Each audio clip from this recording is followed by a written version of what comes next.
Hey guys, what's going on? This is Adam Everett Miller with aetuts.com, and today we're going to be looking at lower thirds. Just recently got a project where we're going to be doing a show, but it's kind of documentary style. So with documentary comes a lot of interviews, and with a lot of interviews comes a lot of lower thirds. Lower thirds, if you're not familiar, it's when they put their person's name and kind of what their qualifying factor is, like Adam Miller, aetuts editor, something like that. So I just came across this script. I had Lloyd Alvarez, former aetuts editor, actually recommended it to me. And I was playing around with it, and I'm just totally blown away. It's going to save me a ton of time. And so I figured I would share it with you, if that's cool with you. Let me know if it's not. Stop the video, whatever. But hopefully this will save you time. First off, we're going to actually just create a lower third. And then from there, we'll get into the fun part, and that's going to be using the script. So let's just start by creating the lower third bar. All right, here we go. Let's go ahead and create a new composition. All right, and 10 seconds is fine. Create a new solid. I'm going to move through this as fast as I can just because I don't want to waste your time. We'll call this one outer bar. And let's go ahead and you can either turn on your title action safe here by doing title action safe, or you can just hit the apostrophe, which is right next to the enter key, and that'll do it. If you're not familiar with title action safe, you should be, but this outside bar basically saying that if this, whatever you render, if that ever ends up being played on like an old tube television, pretty much anything outside this outer box is in danger of being cut off. And so you want to try to keep everything in this safe area. And then with text, you want to keep it inside this area just to be smart and safe. So anyway, let's go up to the, let's grab this rounded rectangle tool, and let's grab right here and drag all the way over to the edge. And now, since this is a mask, I don't necessarily, let's go ahead and turn that off. This, I don't really care for how rounded that is. It's not rounded enough for me. So since it's a mask, you can come down to the mask expansion here, and you can turn this up.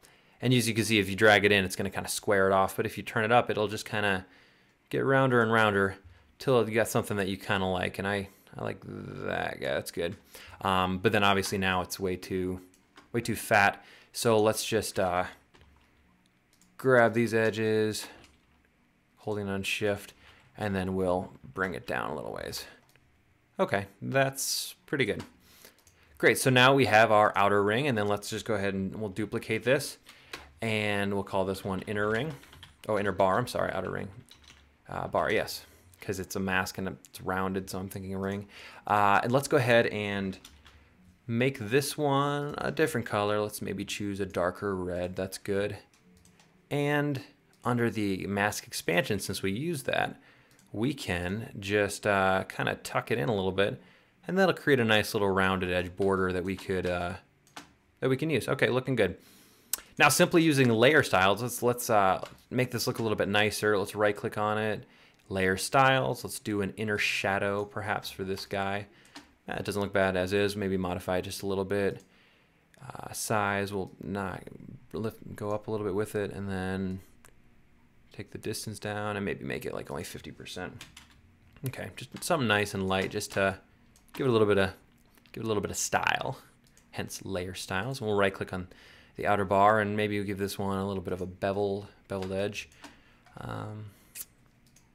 Let's go and change the angle so it kind of goes more right on the corner, and we'll increase the size just a hair, and then we can soften it up so it's more of a rounded edge there. And let's knock that down to 50% as well. Okay, great. So now we have, oh, that was highlight opacity. We're shadow opacity. That's what we want to knock down to 50%. Okay, so it's just light. It's just the little things that make things look better.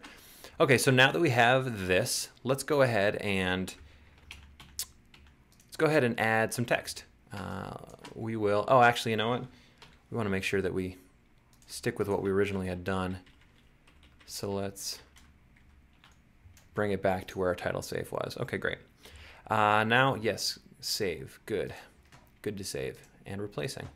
Let's go ahead and add our text.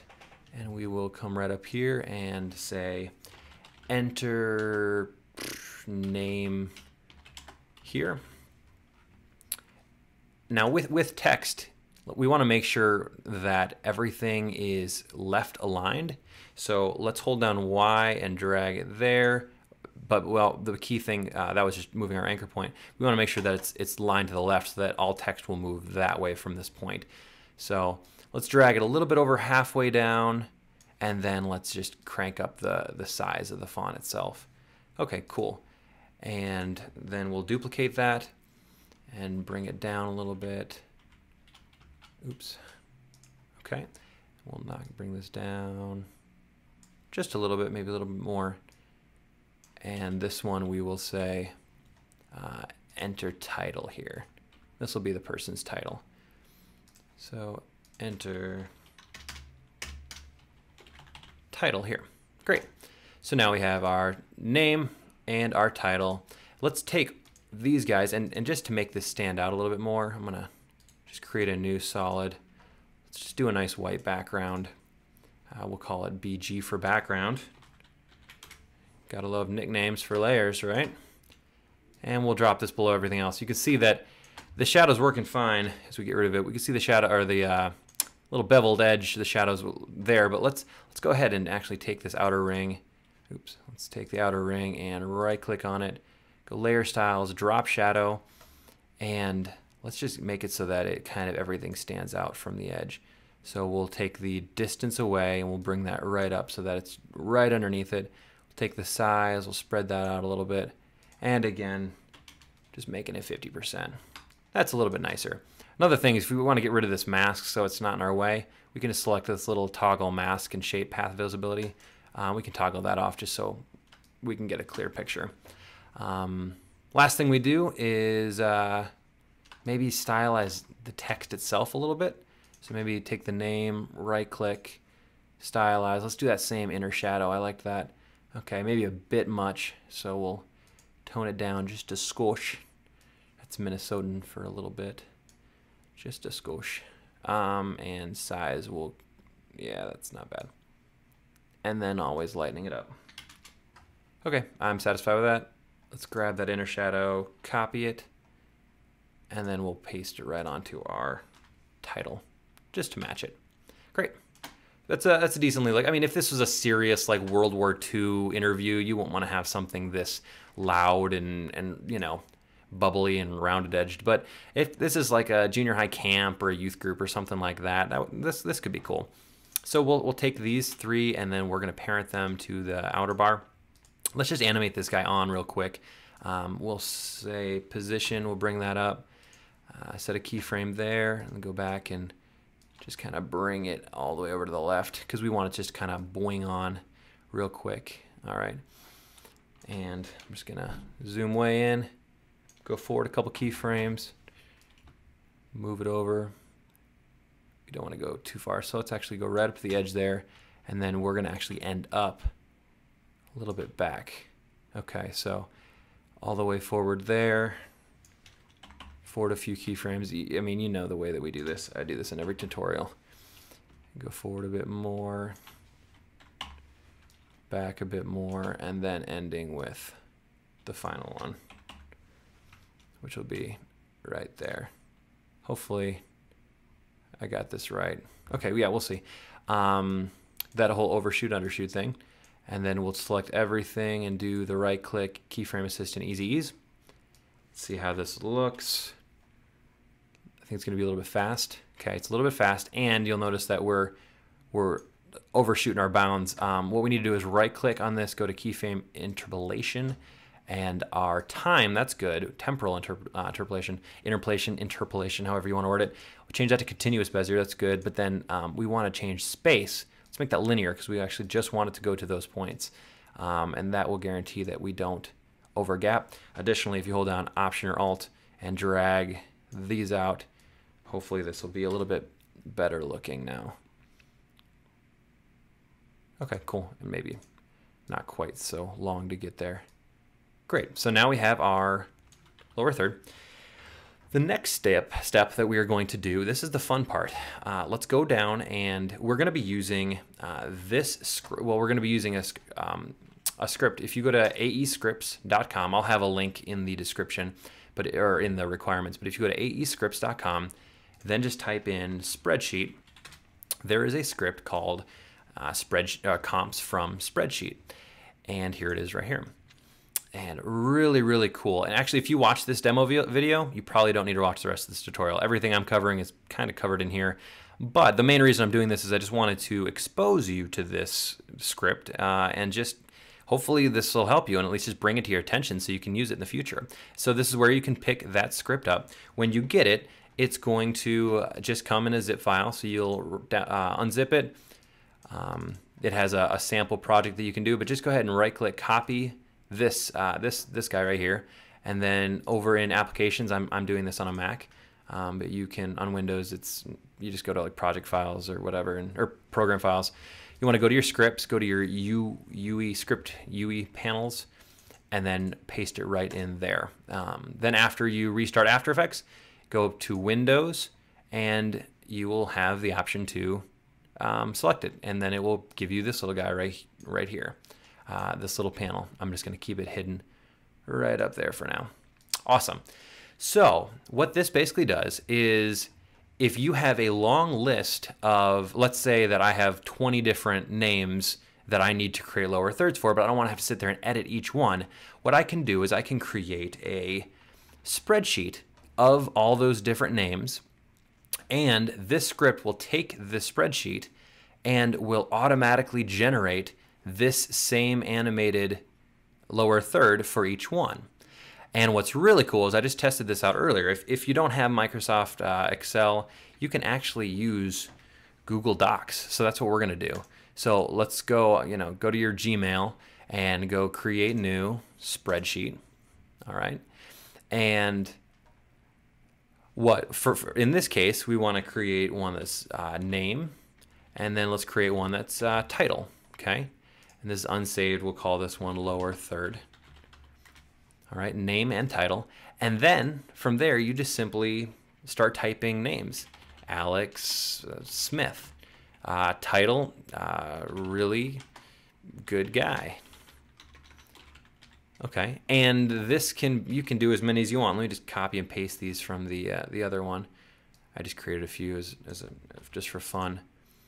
Okay, let's paste them in there. All right, great. So I got Jack Jensen all the way to Amanda Johnson.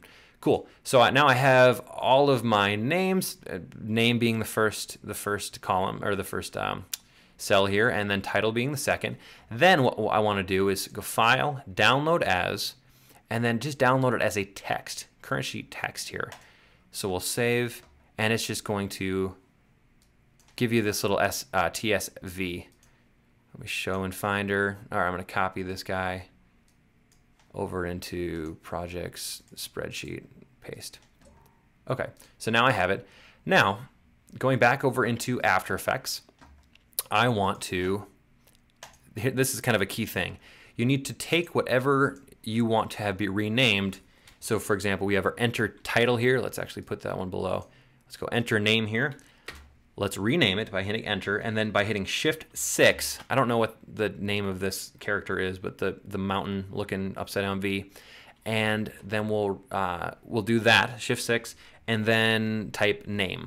Okay? And then right here we'll hit enter, Shift 6, and we'll do title. Okay. What this script is going to look for is this symbol and then what's next, and then what comes after it. So what we can do is we'll come up here, run comps from Spreadsheet. We'll go ahead and run the script, and we want to grab that text document that we just saved. So we'll open it. All right, and so notice that since it had the symbol name and then the symbol and title, we now have name and title, two options. In the demo video on the website, you can do stuff. We're replacing audio and all sorts of stuff, but we're just kind of keep it simple and just create a lot of different lower thirds here. So for name, we want to select the name title, and this is alluding back to this right here, name. And so then under title, it already kind of defaulted it to title. Great. New composition name.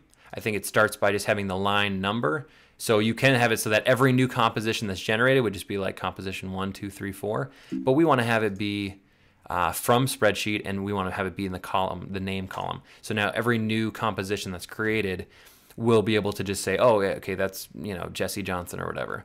And then let's choose a render output. Let's just choose a folder where we're going to want everything to render. And cool, you can do the image sequence thing if you want to. And we'll just simply click OK. And give you the option, do you want to work as a copy of your project? Basically, this will keep the original intact and then save this new project as just a duplicate. So let's just go ahead and say yes, just to preserve in case. And we'll just call this one project copy. We'll say save. Now look at what it's doing, chunk, chunk, chunk, all the way down here. It just filled up our render queue with all of those names. If we come over here to a folder that was just generated, you can now see all of the lower thirds that have been created.